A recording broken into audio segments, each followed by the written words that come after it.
மட்டும் இல்லை, தக்காளி, அப்புறம் வந்து குடைமிளகாலே சிவப்பு கலராக இருக்குது இல்லைங்களா, ஒரு மாதிரி இந்த சிவப்பு கலராக இருக்கிற பழங்கள் எல்லாமே இந்த லைகோபின்கிற பிக்மெண்ட் தான் இருக்குது. அது ஒரு நேச்சுரல் இயற்கை சாயம், அவ்வளோதான். துணியோ டிஷ்யூ பேப்பரோ நேச்சுரலான வாட்டர் மெலனில் பட்டால் ஒரு கலர் ஆக தான் செய்யும். இந்த எரித்ரோசின் கலக்கிறாங்க அப்படின்னு சொல்கிறது தேவையில்லாத வதந்தி.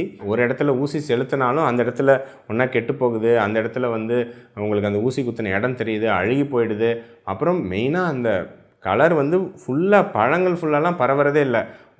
ஒரு பழத்துக்கு 10 இடத்துல ஊசி குத்துனா கூட அது தனித்தனியாக வந்து நமக்கு தெரியுதுங்க. இதுதான் வந்து உண்மையான விஷயம். இன்ஸ்டாகிராம் ரீல்ஸ் எல்லாம் பார்த்து தேவையில்லாத குழப்பிக்காதீங்க, சரிங்களா? தாராளமாக நீங்கள் தர்பூசணி பழம் பிடிச்சா வாங்கி சாப்பிடுங்க. உங்களுக்கு சர்க்கரை நோய் அதெல்லாம் எதுவும் இல்லைன்னா தாராளமாக எவ்வளோ வேணாலும் நீங்கள் சாப்பிடுங்க. அப்பப்போ இந்த மாதிரி முட்டையில் பிளாஸ்டிக் முட்டை வருது, அதில் ஓடு இருக்குது, அப்புறம் வந்து பிளாஸ்டிக் அரிசி அப்படின்னு ஏதோ ஒன்று கிளப்பி விட்டே தான் இருக்காங்க வருஷம். அந்த மாதிரி தாங்க இந்த விஷயமும். ஸோ குழப்பிக்காதீங்க, சந்தோஷமாக வாட்டர் மெலனை வாங்கி சாப்பிடுங்க.